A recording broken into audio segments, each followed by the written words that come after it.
네, 백년화편 밥알 찹쌀떡 맛있게 드시고 힘내시고요. 그럼 한번 우리 박근영 부장님부터 모시고 오늘 시장에서 있었던 일들 한번 여쭤보도록 하겠습니다. IBK 투자증권 박근형 부장님 어서 오십시오. 네, 안녕하세요. 네, 반갑습니다. 오늘도 하락은 했습니다. 물론 장 초반에 그 정도는 아니었습니다만 하락했어요. 근데 이게 지금 다시 분위기가 좋아지는 건지 아니면 그냥 하락에 잠시 그냥 약간의 반등 정도 있다가 다시 또 하락으로 가는 길일지 이게 참 헷갈립니다. 네, 뭐 사실 다소 글쎄요 빠졌는데 오늘 그래도 다행이다 정도의 수준인 것 같고요. 시장에 대한 뭐 아직까지의 뭐 진바닥 논란은 아직까지도 유효한 것 같고 바닥에 대한 이야기는 좀 더 뭐 빠질 수 있다는 쪽에 무게가 뭐 국내도 마찬가지고 해외도 마찬가지고 아직은 바닥을 확신하기 좀 힘든 구간입니다. 뭐 밸류에이션 이슈는 사실은 뭐 이미 논하기가 좀 어려운 뭐 상황이죠. 네. 수급에 따른 어떤 여러 가지 변동성이 많기 때문에 조금 더 보수적으로 시장을 좀 보시는 게 좋을 것 같고 이런 부분에서는 이제 미국 증시에서 왜 갑자기 어제 하루 만에 또 낙폭이 커졌는지 뭐 잠깐 이야기를 드려보면 결국 이제 FOMC에 대한 재해석이 나온 거죠. 첫날에 그 파월 의장의 인터뷰가 나오면서 이제 안도를 좀 했지만 네. 자세히 생각해 보면 사실 굉장히 매파적인 이야기밖에 없었거든요. 그렇기 때문에 일단은 뭐 올해 말 그 최종 금리가 3.4% 그리고 내년에 최종 금리가 3.8%까지 간다고 하니까 앞으로 4번 정도 남아 있는 FOMC가 결국 175bp 정도의 향후의 금리 인상 경로입니다. 그래서 7월에도 역시 75bp 올려야 되고 그다음에 9월에 50bp, 그다음에 11월, 12월이 이제 25bp로 각각 좀 떨어지는 분위기인데 이 75bp 올라가는 것이 뭐 굉장히 이례적이라고 표현을 하긴 했지만 사실은 7월에도 75bp 정도가 열려 있어야 되는 거죠.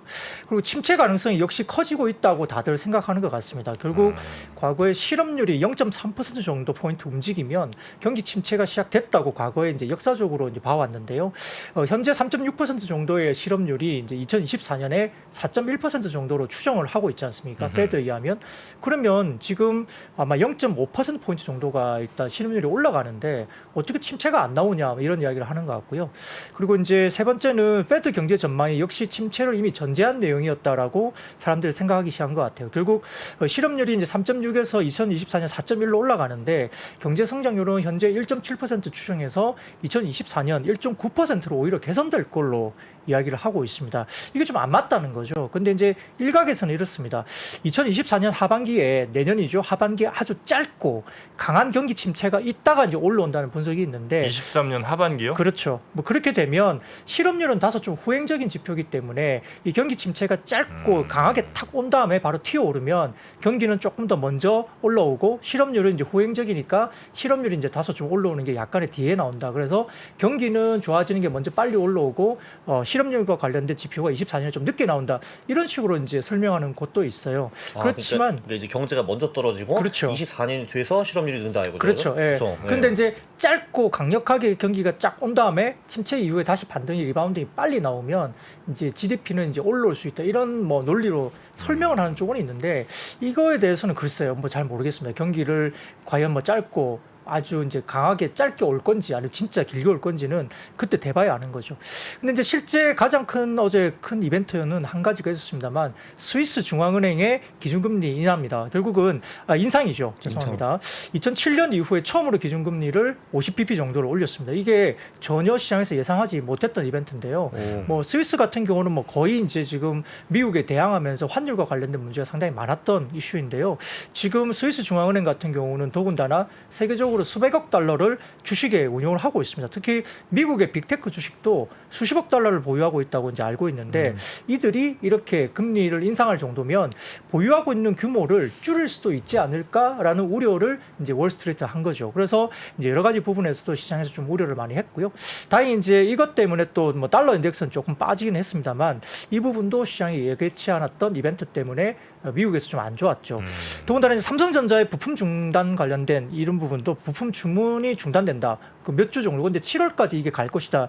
이런 얘기가 나오니까 결국은 뭐 경제 전망에 대한 비관적 신호로 또 시작을 해석을 할 수밖에 없고 뭐 삼성전자 국내도 마찬가지고 관련된 뭐 상품에서 여러 가지 부분과 관련된 부품들이 썩 좋지 않을 가능성도 있습니다. 네. 예, 여기에 따라서 이제 한국 같은 경우는 코스피가 아침 시초가에 41포인트 하락 정도 하면서 2,400.9, 2,400 이쪽 나왔죠. 그래서 지금 외국인 선물 현물 매도가 출발을 했고요. 기관은 코스피 현물과 선물을 다소 이제 받치는 매수세가 이어졌지만 전반적으로 장 초반에 2,400이 깨지면서 2,396.47포인트로 저점을 형성했습니다. 1년 7개월 만에 2,400포인트를 하회한 모습인데요.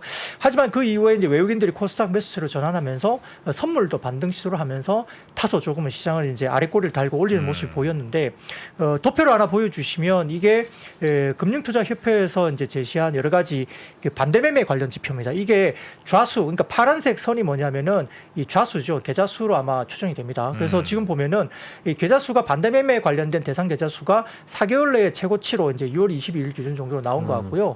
그리고 이제 16일에 따르면은 전일 기준 반대매매 금액이 16일입니다. 기준으로 봐서 315억 5,500만 원을 집계됐는데 이게 지난해 10월 7일 344억 1,700만 원 이후에 최대 규모로 이제 1일 반대매매 금액이 또 나왔습니다.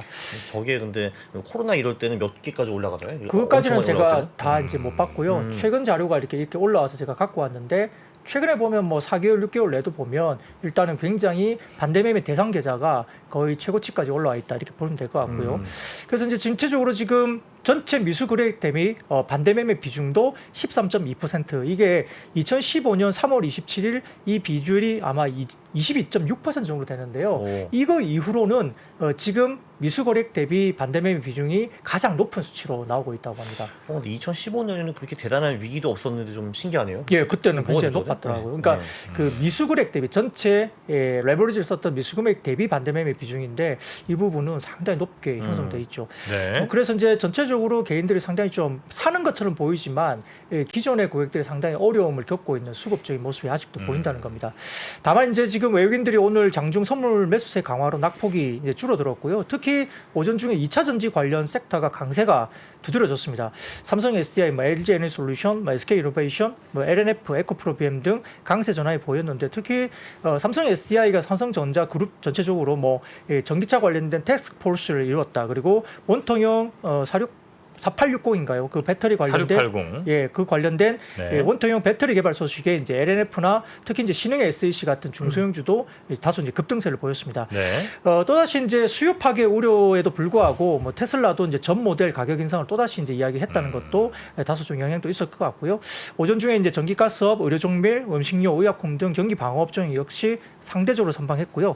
그런데 이제 장중에 이제 역의 위안화가 강세를 보였고 외환 당국도 이제 개입이 이제 경계가 되면서 원달러 환율도 1280원 중반대까지 하락 반전하면서 수급이 조금 안정을 찾았습니다. 그리고 미국의 시간의 선물도 약 1% 가까이 반등을 주면서 코스피도 약 2400포인트 정도 수준의 지지력을 테스트하고 낙폭이 축소 마감됐고요. 네. 다만 외국인들은 매도의 약 80%가 전기전자에 집중됐고 업종별로는 말씀드렸던 통신업, 음식료 등의 경기 방어 업종 그리고 섬유 의복도 강세를 보였는데 네. 전반적으로 봤을 때는 그래도 좀 안도른할 수 있는 하루였지만 아직까지 여진도 좀 남아있고 수급적인 부분들이 명확하게 상방으로 돌리기에는 조금 네. 여력이 부족한 것 같습니다. 여기서 제가 바보 같은 질문을 하나 드리고 싶은데 이 미국 시간의 선물은 24시간 내내 거래가 되는 건가요 이게? 아마 장중에 계속 볼 수 있으니까요. 선물 거래는 저희가 볼 수 있습니다. 네. 나스닥 선물 같은 거 말씀하시는 거죠? 네, 그죠. 뭐 S&P 500 선물 이런 거. 네네네. 그건 24시간 계속 나오는 것 같더라고요. 그 오늘이 이제 선물 옵션 동시 만기일인 거죠, 미국? 네, 현지 시간 17일 금요일 날 네. 선물 옵션 동시 만기일이라서 변동성이 커질 수 있다는 부분은 분명히 있는 것 같은데 사실 그 부분도 어제 미국의 시장에서 먼저 하루 정도 빨리 아마 수급적인 부분이 조금 반영이 됐다고 저는 보는 거고요. 다만 이제 변동성이 크다는 것은 하방일지 상방일지 알 수는 없죠. 그러니까 일단 오늘까지는 좀 미국 시장에 대한 수급이나 하락, 그다음에 상승 이런 부분들이 어떻게 나올지 좀 지켜봐야 될 것 같고 6월 20일 같은 경우는 미국장 휴장입니다. 노예 해방 기념일이라고 해서 6월 20일 휴장이 예정돼 있고요. 다만 좀 중요한 것은 그 다음 주 파월 연준 의장의 의회 청문회를 앞두고 있는데 오늘 저녁 의회에 제출할 통화정책 보고서라는 게 있습니다. 이 내용이 상당히 중요할 수 있는데요. 시장에 궁금해하는 경제라든지 그다음에 통화정책 관련된 전망이 담겨 있기 때문에 이 내용에 따라 미국 시장도 오늘 방향성이 좀 나올 수 있다. 이렇게 이야기는 되고 있는 상황입니다. 네. 자, 전체적인 시장에 영향을 주는 이런저런 이슈들은 한번 쭉 짚어봤고요. 그러면 섹터별로 한번 좀 살펴보겠습니다. 어디부터 좀 볼까요? 네, 우선 역시 도시가스 관련주가 상당히 좋았는데요. 지금 유럽 관련된 쪽에 러시아의 가스 공급 축소 이야기가 있었죠. 그래서 이번 주 들어서 가격이 뭐 42%가 또 급등했다고 합니다. 천연가스 유럽 쪽에 말입니다. 그래서 러시아 국영가스 수출업체인 가스프롬도 수리를 위해서 캐나다로 보낸 터빈이 제때 반환되지 않았다. 이게 제재 때문이다 이야기하고 있는데 노드스트리임 관련된 뭐 파이프라인 통해서 독일로 보내지는 천연가스의 양을 40% 줄이고 있다 이렇게 밝혔습니다. 그래서 노드스트림 2를 틀면 되지 않느냐 이렇게 주장을 하고 있는데 뭐 이거는 지금 독일인가 막고 있죠. 기계 반환이 지연되고 있다는 것이 뭐 캐나다의 뭐 대러시아 제재 때문이다 이렇게 이야기되고 있는 것 같습니다. 근데 중국에는 또 천연가스를 60% 이상 추가적으로 더 많이 공급했다 이렇게까지 뉴스가 나오니까 예쁜 쪽으로 많이 준 거겠죠. 결국은. 네. 그래서 이제 이와 함께 이제 텍사스 쪽에 미국 쪽도 주요 액화 천연가스 수출 그 시설인 프리포트 터미널에서 또 화재가 발생했습니다. 이것 때문에 이 부분 재가동까지 예상보다 긴 90일 정도 걸릴 수 있다. 이렇게 이야기가 돌거든요. 그러니까 미국 쪽에 있는 천연가스가 유럽으로 넘어가지 못하잖아요. 그러니까 유럽 쪽의 천연가스 가격이 급등한 이유고요. 근데 미국 쪽의 천연가스는 오히려 하락했습니다. 왜냐하면 수출이 안 넘어가니까 영내에 미국 영내에 이제 천연가스 재고가 높아지니까 미국 쪽의 천연가스는 오히려 빠졌 거죠. 그래서 이런 부분들이 뭐 프리포트 LNG 터미널은 미국 전체 수출에서 20%를 담당하는 규모니까 상당히 큰 규모죠. 그래서 유럽 지역의 천연가스 가격은 상당히 급등하고 있는 모습입니다. 네. 여기에 따라서 이제 원유 분야에도 여러 가지 이야기가 많은데 러시아는 이번에 이제 러시아 제재로 인한 피해가 원유 분야에서는 거의 없는 걸로 나왔습니다. 그래서 지금 이 러시아가 이달 들어서 생산한 원유 생산량이 전달에 비해서 5%가량 늘었다고 나오는데요. 이달 1일에서 13일까지 하루 평균 원유를 146만 톤 정도 생산했기 때문에 5월 대비 원유 생산량보다 하루 6만 8천 톤이나 늘어난 양을 오히려 더 많이 늘렸다는 거죠. 사실 인도도 사주고 중국도 사주고 이러니까 네. 많이 늘리고 있는 상황이고요. 뭐 미국 정부는 여기에 따라서 뭐 원유에 대한 가격 상한제를 적용하면서 공급은 어느 정도 허용을 하지만 이 판매 수익을 좀 줄이는 방안을 뭐 유럽이나 아시아 동맹국가 검토 중이다 이야기는 하고 있는데 이것만 갖고 과연 뭐 유가를 잡을 수 있을까 약간 의문이 분명히 있습니다. 네, 그냥 비싸게는 사지 마라. 사긴 사더라도. 그렇죠. 네. 뭐 근데 이것 가지고는 좀 쉽지 않은 것 같아요. 그렇겠죠. 공급이 일단 돼야 되기 때문에 되는 거기 때문에 이런 뭐 정책만 가지고 유가를 잡는다는 것은 제가 보기엔 조금 아직은 쉽지 않은 것 같은데요. 차트 하나 보여주시면 이것도 네. 보입니다. 최근에 미국의 5년 평균 대비 2022년 정유 재고를 나타냅니다. 그래서 5년 평균치 대비 지금 가솔린 재고 같은 경우는 약 뭐 90% 정도 하고요. 디젤이나 등유 재고는 78%까지 떨어져 있으니까 평균 대비로도 정유 재고가 엄청나게 떨어져 있어요. 그리고 가동률은 이미 정제 설비 가동률은 105%까지 평균치보다 더 많이 가동률이 올라오니까 실질적으로 이걸 봐서는 가동률은 높고 재고는 떨어져 있기 때문에 공급 부족 우려는 오히려 더 커지고 있는 국면이죠. 그러니까 이 유가가 잡히기가 상당히 어려운 국면에 분명히 있는 것은 맞다. 그래서 과연 이제 7월 달에 바이든 대통령이 사우디나 이런 쪽을 가가지고 뭐 특히 이제 또 이란이나 베네수엘라 이쪽도 어떻게 풀 것인지에 대해서 7월 달에 어떤 그 원유 관련된 부분들이 꼭 잡혀야만이 어느 정도 좀 변곡점이 되지 않을까 싶습니다. 네. 자, 그리고 2차 전지 쪽 네네. 아 근데 보면은 그런 식으로 가격이 올라가는데 그 여기 나오는 그 도시가스 기업들이 그거를 전가를 할 수가 있나요? 그 고객들한테 그게 유틸리티라서 좀 어려운 거 아니었나요? 그게 어떤가요? 근데 뭐 유가 부분은 이제 기본적으로 예전에는 유가를 줄인 뭐 이렇게 원유는 그 아주 오래된 전통적인 어떤 그런 에너지원을 줄이고 신재생으로 네. 가자고 이야기를 하잖아요.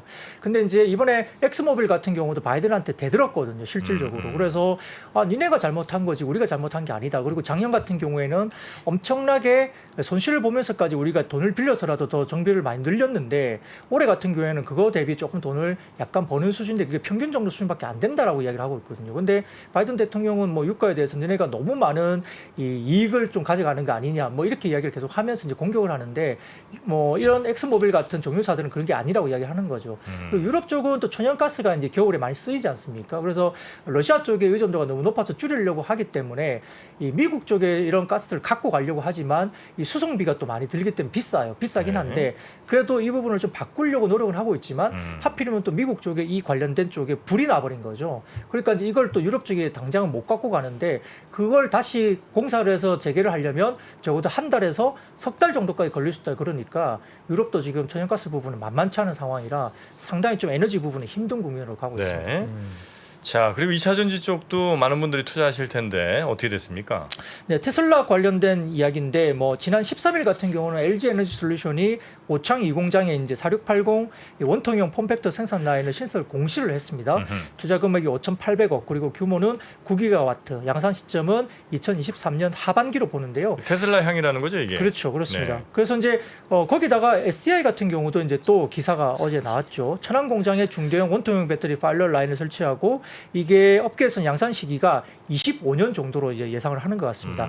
이게 이제 보통 4680 원통형 배터리가 왜 중요하냐면 물론 성능도 좋아지지만 기존의 습식 배터리 대비 이제 이 건식 방식이라고 하는데 그 방식의 차이는 제가 좀 정확하게는 모르겠더라고요. 근데 설명되는 걸 보면 이 건식 배터리가 습식 배터리 관련된 보다 가격을 약 20% 정도 낮출 수도 있다고 합니다. 성능도 좋아지는데 가격이 낮아져요. 근데 최근에 중국의 LFP 관련된 이 부분도 이 워낙 이제 원가 관련된 이슈가 있어가지고 그랬지만 이쪽도 LFP도 원가가 많이 올라가서 이 LFP와 그다음에 이제 양극재 하이니켈 쪽과의 그 배터리 가격이 네. 14% 정도밖에 차이가 안 난다고 해요.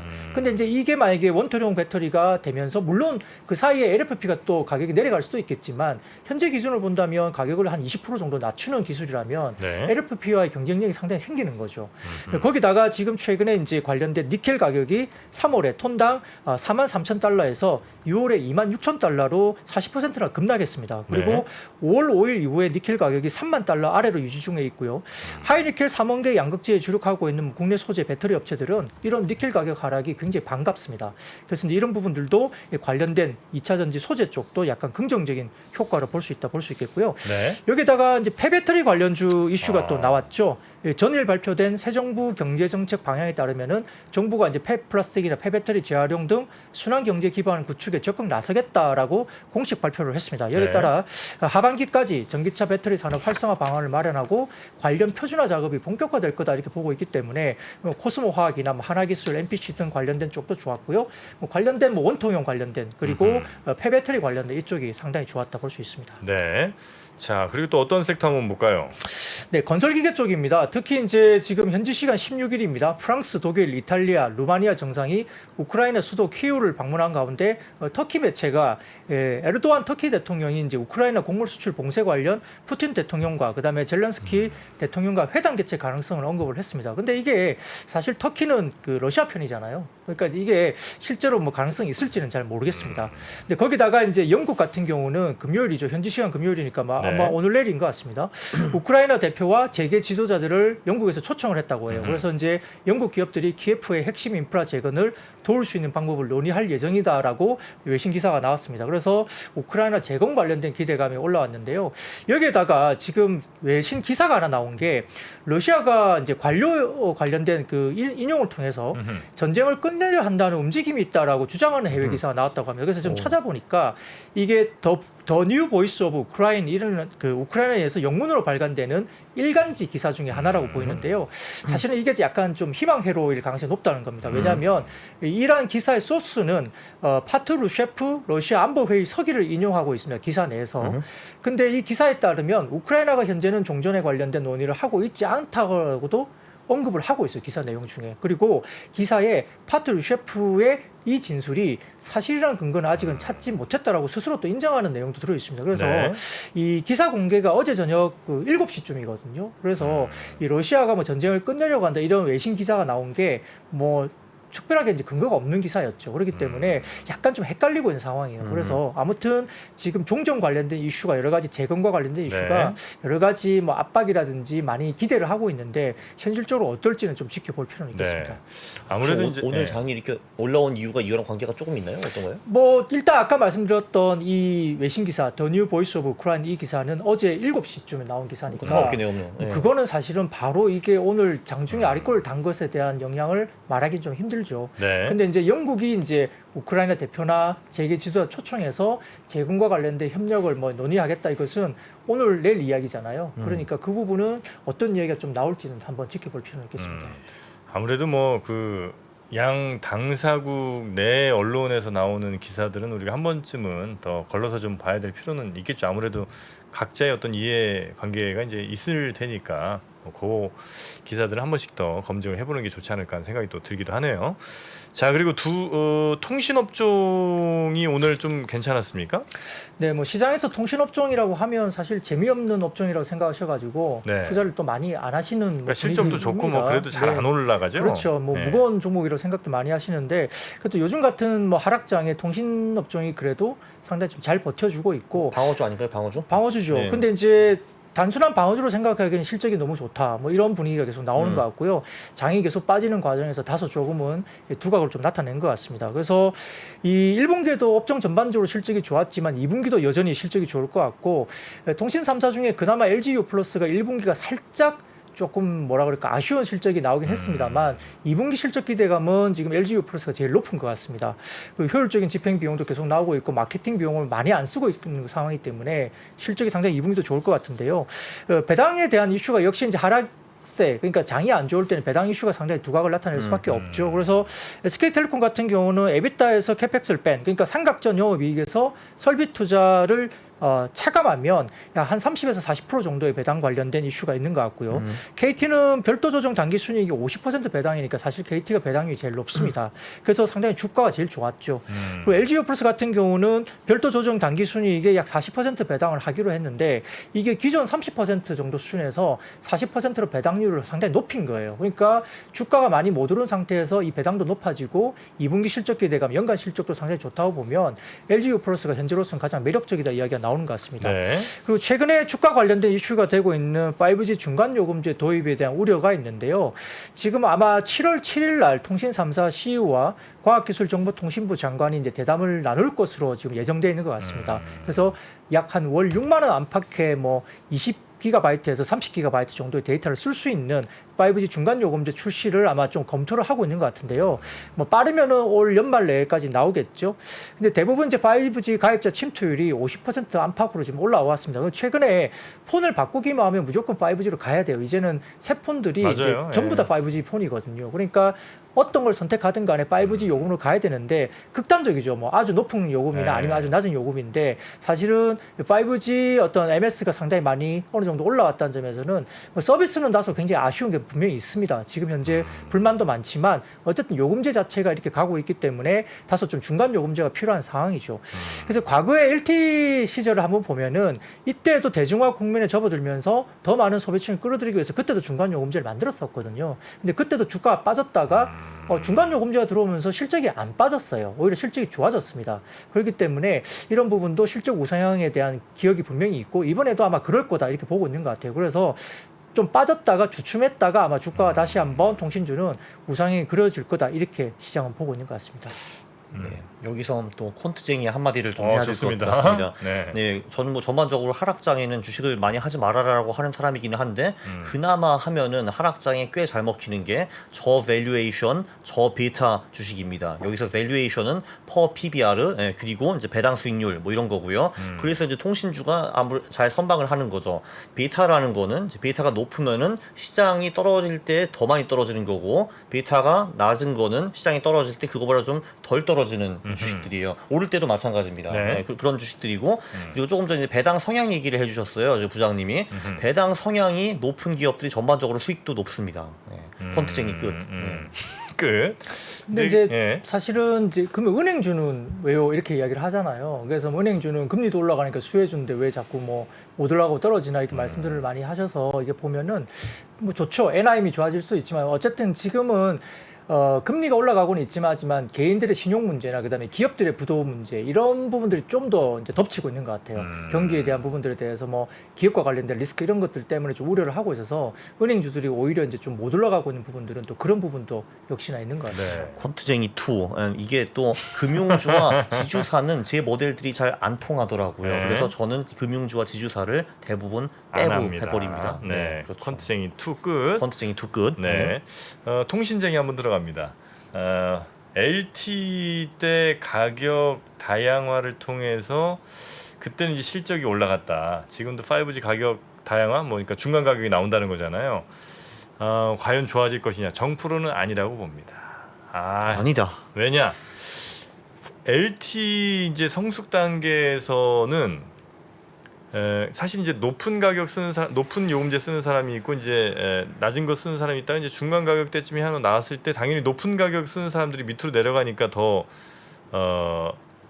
수익이 좀 안 좋아질 거라는 예상을 했지만 밑에 있는 가격에서 올라가는 경우도 적지 않았거든요. 근데 더군다나 또 하나는 이제 LTE 성숙 단계에서는 추가로 통신망 구축에 대한 이제 부담이 좀 많이 줄면서 역시 수익도 좋아졌고, 근데 지금 5G는 말이 5G지 5G 통신망이 아직 구축이 덜 된 데가 너무 많은 거예요. 그래서 여전히 통신망 구축에 들어가야 될 돈들이 너무 많고, 그 다음에 요즘에 5G라고 하지만 5G 사실은 아마 실제로 5G 아닌데 그냥 5G 요금만 내신 분들이 꽤 많을 겁니다. 저도 거의 LTE만 쓰거든요. 저기 그 정프로님 근데 지난번에 5G 주식 하지 않으셨나요? 했죠. 지금도 하고 있고요. 근데 그럼 지금 생각을 바뀌신 거 아닙니까? 어떤가요? 아니요, 생각은 네. 옛날에 바뀌었는데 액션을 지금 못 바꾸고 있어요. 예. 그러니까 주식은 안 파시고 그러니까 생각만 바꾸셨군요. 네. 그리고 또 이거는 통신과는 좀 다른 겁니다. 저는 이제 통신 장비니까, 네. 5G 통신 장비니까. 여튼 그래서 이 5G의 중간 가격이 나올 때 지금은 위에 높은 가격에서 내려갈 사람들이 더 많다. 예, 그렇기 때문에 저는 얘가 좀 뭐 세긴 했습니다만 과거처럼 수익이 계속 좋아지는 그림이 아닌 조금 안 좋아지는 그림이 나올 가능성이 높다. 정프로 그렇게 봅니다. 5G는 어둡다. 3프로 TV 매일 보려면 30기가 가지고는 못 볼 것 같은데. 네. 중간 가격제가 그 정도이거든요. 매일 보려면 안 이걸로 안 되죠. 예. 한참 모자라죠. 예, 이거는 그러니까 잘 안 내려올 수도 있습니다. 가격이. 이건 안 되는 거고, 밑에 있는 그러니까 2, 3만 원짜리 쓰던 분들이 올라가야 되는데 그게 전 좀 쉽지 않을 거라는 그것보다는 거죠. 이제 아주 버티고 계시던 LTE 가입자들의 뭐 약간의 유도가 일부 좀 있지 않을까 그 생각은 들어요. LTE 가입자 중에 이제 중간 가격대로 이동하실 만한 아니면 분들. 뭐 저가 가입으로 들었든 뭐 이쪽으로 좀 유도하는 네. 뭐 아주 뭐 어느 정도일지 모르겠으나 그 유도는 가능하지 않을까. 그러니까 이제 만약에 그 LTE에서 여기로 넘어올 때 LTE가 그 전에 쓰던 요금제가 그러면 한 2, 3만 원짜리 쓰다가 이제 5, 6만 원으로 넘어와야 되는데 네, 그게 네. 아닐 가능성이 좀 높다는 거죠. 네. 하여튼 뭐 요건 한번 저희가 지켜보도록 하겠습니다. 네. 자, 그리고 조선 한번 볼까요? 조선? 네, 뭐 최근에 뭐 국내 조선 3사 주력 선종이자 뭐 가장 부가가치 창출이 이야기되고 있는 LNG 운반선인데요. 수주 가격이 사상 처음으로 2억 4천만 달러, 약 3,080억 고지를 밟았다고 합니다. 그래서 성과 상승에도 이제 요즘에 LNG선 수주 규모도 계속 증가하고 있는데 지난번에도 보면은 현대사모중공업이었나요? 그 계약 두 건이 아마 계약을 해지하면서 바로 리셀링이 그 다음 날인가?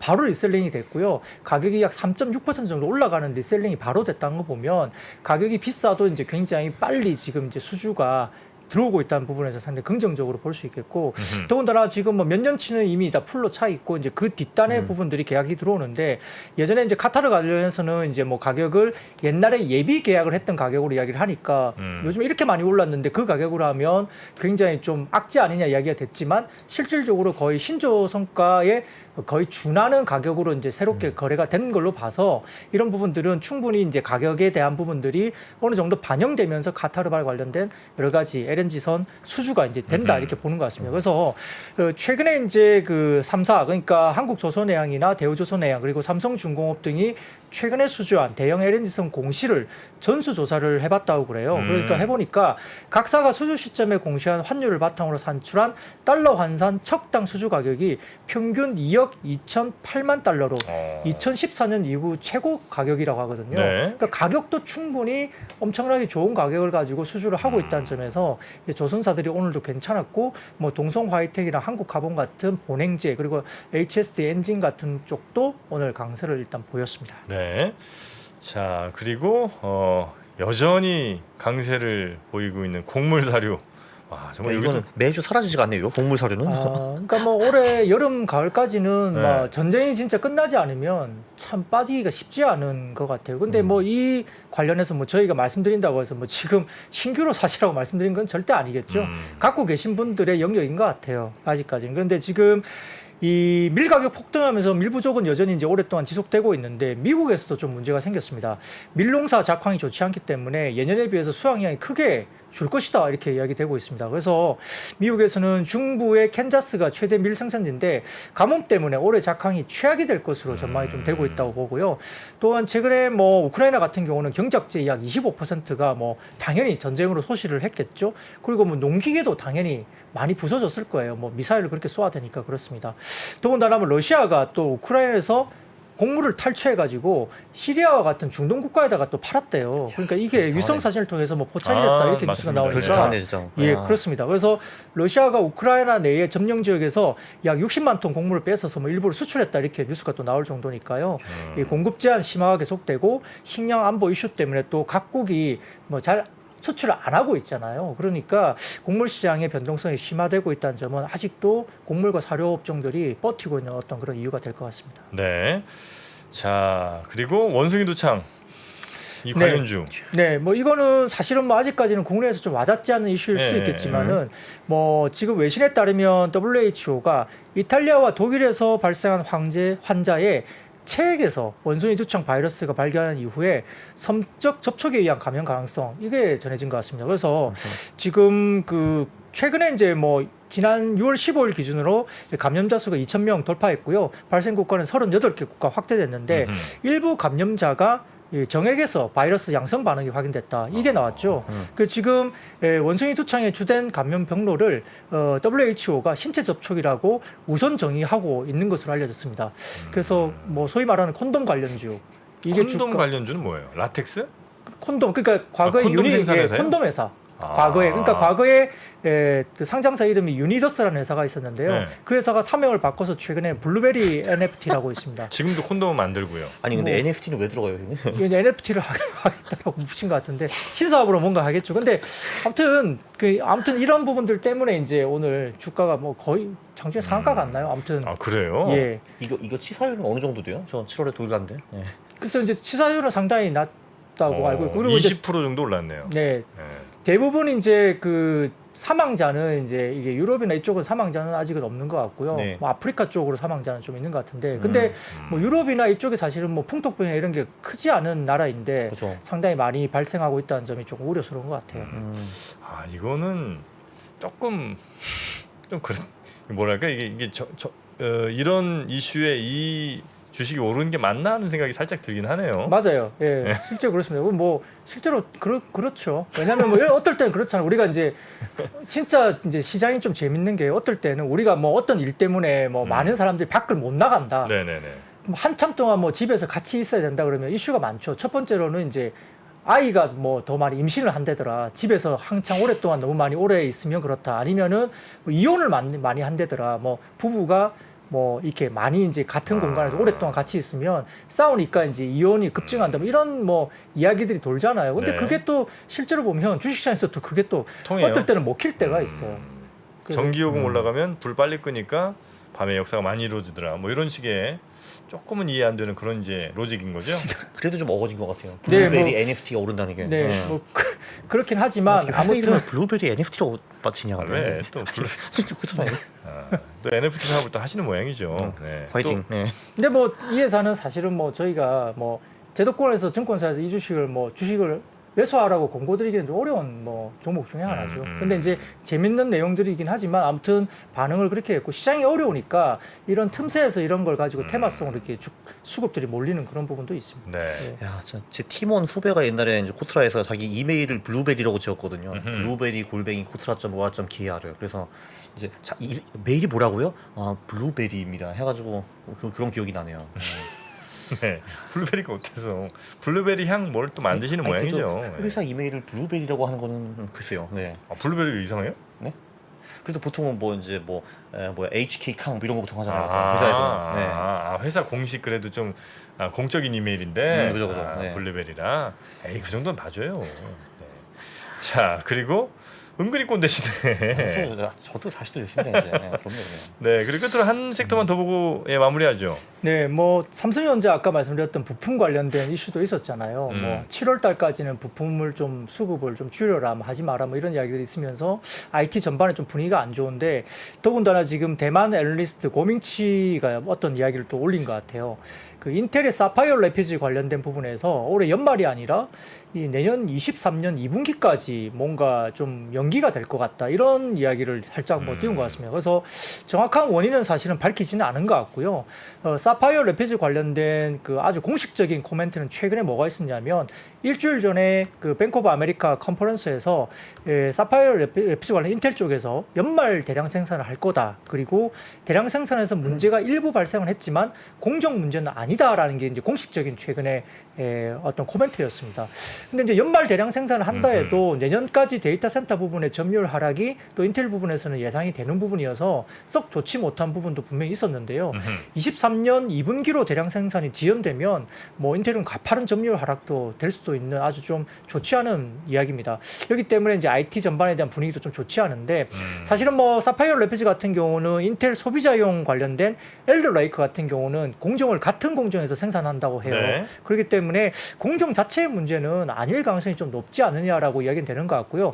다만 이제 처음으로 이제 기술적으로 여러 칩을 이렇게 붙이는 방식을 사용한다고 하는데 이 부분에서 뭔가 문제가 혹시 발생했을까? 라고 이제 사람들은 좀 의심을 하고 있는데 네. 정말 이런 부분들 때문에 문제가 된다고 하면 늦춰진다면 이제 시장에서 이야기했던 DDR5 관련 섹터라든지 이쪽 IT 쪽은 상당히 좀 부정적인 이슈로 뭐 부각될 수는 있을 것 같습니다. 어쨌든 이 스케줄에 맞춰서 뭐 DDR5나 이런 것도 이제 같이 가야 되는 건 거죠? 그렇죠. 뭐 이게 빨리 이제 돼야 이제 하반기에 이제 뭐 어떤 DDR5 관련 서버용, PC용 이런 것들이 이제 수요가 막 생기는 거잖아요. 그러면 뭐 DDR5 관련된 기판이라든지 이런 쪽도 상당히 좋다고 지금 보고 있는데 이게 사파이어 레피즈 관련된 이 부분에서 대량 생산이 뭐 미뤄지면 결국 수요가 안 생기는 거잖아요. 그러면 이제 하반기에 대한 전망치가 또 낮춰질 수 있는 국면이니까 네. 다소 좀 이렇게 어려운 시장에서 이 부분은 업황에 대한 조금은 부정적인 이슈로 부각될 수 있는데 근데 문제가 뭔지는 뭐 다소 이제 이야기가 안 된 상황이어서 정말로 좀 늦춰질지는 좀 지켜봐야 네. 되겠지만 좀 약간 경계는 해야 될 분명히 이슈로 볼 수 있습니다. 지금 네. 이건 좀 딴 얘기인데 지금 사실 한국 주식과 미국 주식이 박살나고 있는데 중국은 지금 보니까 두 달 동안 20%나 올라고 계속 오르고 있네요. 근데 혹시 그거에 대해서 좀 말씀해 주실 수 있나요? 디커플링 계속 됩니까? 네, 뭐 사실 보면 뭐 그 전에 중국장이 더 많이 빠지긴 했습니다. 굉장히 네. 빠지고 안 좋았는데 뭐 최근에 중국만이 글로벌에서 사실은 뭐 금리도 인하하고 부동산 정책도 쓰고 그다음에 이제 아주 어렵게 가던 중국의 봉쇄 완화도 이제는 이제 경제 쪽에 방점을 두면서 계속적으로 이제 지원책 그리고 최근에 같은 경우 특히나 이제 자동차 관련된 정책들이 쏟아지면서 전기차 쪽도 상당히 좋아지고 판매량도 급증하면서 이제 일부 뭐 미국에 상장돼 있는 중국 전기차 업체들은 급등하고 있는 모습도 보이고 이렇게 해서 네. 중국 관련된 섹터가 굉장히 좀 좋은 분위기로 가요. 그러니까 외국인 입장에서는 또 이제 중국 시장 자체에도 보면 중국 내 기관들도 중국 내수 관련된 쪽의 주식들을 상당히 많이 받쳐주면서 사고 있습니다. 그런 부분들도 상대적으로 지금 보면 수급이 외국인도 중국 시장에서 좀 최근에 굉장히 좀 사는 분위기 그리고 기관까지 그렇게 들어오면서 정책적인 효과를 충분히 보여주고 있는 모습들이 좀 글로벌 시장에서 굉장히 디커플링 되고 있는 부분인데 사실은 중국 쪽에 우리가 말하는 그 크레딧 임펄스라는 지표가 있습니다. 이게 뭐냐면은 전체 GDP 대비 이제 개인의 그 신용도 신용 관련된 이런 지표인데요. 이게 작년 10월인가부터 올라오기 시작했고 최근에는 약간 왔다 갔다 하지만 바닥을 찍고 올라오고 있거든요. 이 지표가 이제 경기 지표로서는 상당히 중요한데 거기에서 확장의 국면에 어떤 들어선다는 부분에서는 상대적으로 지금 중국이 좀 좋은 국면이 있고 그러니까 이제 외국인 입장에서는 아시아에서 네. 중국에 대한 수급이 좀 들어오니까 한국이 약간 좀 이렇게 매력적이지 않을 수도 있죠. 그들 입장에서는. 그래서 중국 쪽의 수요가 조금 그쪽으로 좀 치우치는 것도 뭐 시장의 어떤 수급적인 요인도 될 수 있습니다. 네. 오늘 이제 그 미국은 말씀하셨던 동시만기 네. 아니겠습니까? 아무래도 그거 관련된 수급도 좀 미국에서도 약간 좀 관망 혹은 좀 움직임이 좀 약간 아래쪽으로 나올 가능성이 좀 있는 건가요, 혹시? 그건 저도 사실 뭐 쉽게 말하기는 어려워요. 왜냐하면은 이제 만기이라는 것은 역시 이제 변동성이 높다고 보는데 네. 어제 이미 이제 미국장에서 역시나 이제 변동성이 컸잖아요. 하루 전날. 그러니까 당일날까지 기다렸다가 뭐 만기 변동성에 대한 포지션을 막 정리하고 그러지는 않거든요. 네. 보통 미리 조금 정리를 하거나 이렇게 하기 때문에 사실 전일 미국장에서 약간의 어떤 그런 선제적인 어떤 변동성에 대한 부분들은 조금 저는 있었다고 보고요. 오늘 부분은 또 어떻게 뭐 아래일지 위일지는 봐야 될 것 같고 미국도 뭐 장중에 어떤 이야기가 나올지 사실 뭐 저도 알 수 없는 부분인데 아까 말씀드린 것처럼 이제 오늘 밤에 이제 이야기되는 보고서 경제전망 관련된 보고서가 나오니까 청문회를 앞두고 그게 나가기 때문에 네. 그 내용에서 어떻게 좀 경기에 대한 전망이나 통화 정책에 대한 전망을 어떻게 하는 내용이 나오냐에 따라 좀 미국 시장은 또 어느 정도 정리가 될 것 같습니다. 네. 근데 이제 또 휴장이잖아요. 2월 20일 날. 월요일에. 네. 그러니까 미국도 이제 오래 쉬게 되면 거기 또 불안하잖아요. 아, 휴일이 많아지면 뺄 수도 있겠군요. 그렇죠. 이제 휴일이 많아지면 그 사이에 어떤 변수가 나올지 모르니까 또 이제 약간 불안하니까 주식을 좀 줄이자라는 심리도 있을 수 있지 않을까? 뭐 그런 생각도 사실 해볼 수 있는 거죠. 요즘은 뭐 4일이고 4년 같잖아요, 그죠? 그러니까 네. 하긴 4일 사이에 무슨 일이 벌어질지 모르니까. 그렇죠. 네, 그래서 뭐 올라간다고 하더라도 뭐 그런 심리가 또 있다면 다소 이제 또 팔고 싶은 심리가 또 분명히 올라왔을 때는 있겠죠. 그러니까 뭐 모르겠습니다. 뭐 한번 지켜봐야 되겠지만은 쉽게 말하기는 좀 어렵습니다. 네. 네. 아니 우리 강홍구 작가님, 강프로님은 네. 이제 주로 이제 퀀트적 입장으로 이제 투자를 많이 하시는 분 아니겠습니까? 네, 그래서 펀치쟁이죠. 네. 5월 전에 이제 아마 판 걸로 매도하신 걸로 4월 22일. 네, 네. 네. 그때 이제 알고 있는데 지금 이제 가격이 많이 빠졌잖아요. 네. 요 정도 빠지면 퀀트 입장에서도 좀 이렇게 들어가 봐야 되겠다 이런 판단이 나옵니까? 아니면 아직은 어쨌든 기간 조정이나 이런 것들은 난 좀 더 기다려야 되기 때문에 아직은 들어가긴 저는 멀었습니까? 뭐 저는 뭐 그냥 10월 말에 들어갈 가능성이 높기는 한데. 10월쯤에. 네. 근데 이제 그 주로 사람들이 이제 무릎에 사서 어깨에 팔아라 이런 말을 많이 하잖아요. 근데 이게 대부분 사람들은 착각을 해요. 많이 빠지면 이 정도면 무릎이겠지라고 생각하는 경우가 많은데 무릎이라는 거는 발까지 내려간 다음에 올라오면은 무릎이 되는 거고요. 올라올 때 무릎이에요. 네, 그때 사야 되는 거고요. 네, 그리고 머리까지 간 다음에 떨어져서 어깨에서 팔아야 되는 거거든요. 근데 그거를 이제 잘 못하시는 분들이 많죠. 정점을 네. 어쨌든 뭐 밑이든 위든 확인을 하고 들어가고 팔고 해야 된다는 거군요. 그렇죠. 사실 이제 우리가 뭐 뇌피셜로 야 2,400대니까 지금이 이게 무릎이야라고 하는데 그게 전혀 아닐 수도 있는 거죠. 그거는 끝에 알아봐야 되는 거죠. 발 닿은 다음에. 네. 그 이제 최근에 지금은 뭐 아직은 네. 최근에 미국 쪽에서의 어떤 컨센은 이제 과연 이제 말하는 이제 배드가 이제 시장을 받쳐주는 뭐 지수대에 대한 이야기가 많았는데 배드풋이 이제 지금 놓을 수가 없죠. 그래서 직전까지는 배드풋이 이제 한 3,700 정도 오면 배드풋이 나올 거라고 설문조사가 나왔지만 지금은 벌써 S&P 500 기준입니다. 3,400에서 3,450까지 이상 빠져야 그나마 배드풋이 좀 뭐 나올 수 있지 않나 이렇게 전망을 하고 있다고 그러니까 네. 점점점 이제 저점을 좀 낮추고 있는 분위기가 계속 나오고 있는 거죠. 미국도 네, 그렇습니다. 그래요. 더 떨어지면 안 되는데. 아니 지금 뭐 어떤 분들이 이제 현금화를 많이 하셔서 뭐 그래도 이제 이제는 다시 들어갈 준비하시는 분들도 뭐 계시긴 하겠습니다만 대부분은 주식 비중이 꽤 많으신 걸로 제가 이제 어떤 이 댓글 분위기나 이런 걸 통해서 좀 알 수가 있거든요. 저를 포함해서 여기서 더 떨어지면 버티기 힘든. 그리고 더군다나 이제 막 반대 매매 같은 것도 지금 오늘도 좀 나왔는데 네. 이 상황이 좀 더 유지가 되면 더 많이 나올 거 아니에요, 그죠? 그렇죠. 이제 소위 말하는 이제 반대 매매가 이제 증권사 창구는 아침 9시 동시효과 반대 매매가 한번 나오죠.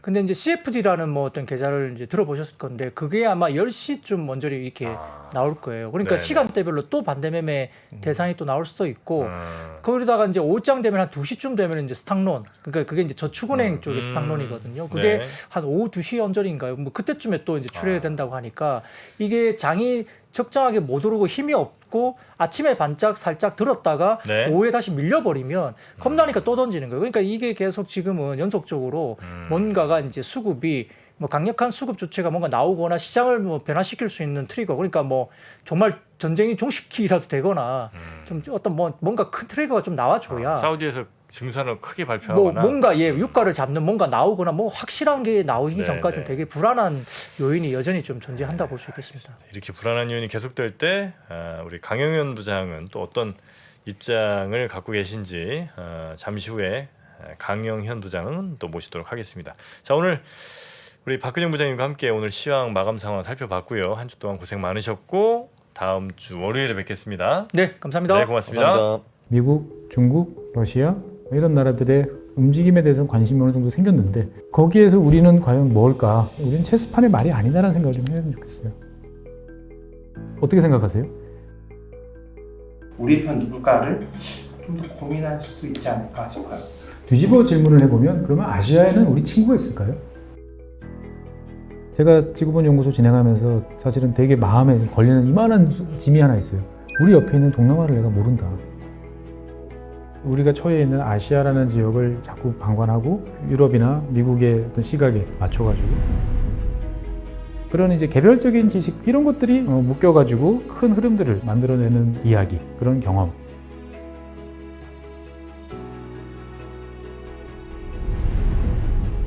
작고 잡다한 지식이라도 그것들을 절대 무시하지 말라. 나는 그건 되게 긍정적이고 그런 지식들을 연결해서 말 그대로 위즈덤이잖아요. 정말 현명해지고 뭔가 남들하고는 좀 차별화된 그러한 관점 그리고 그러한 비전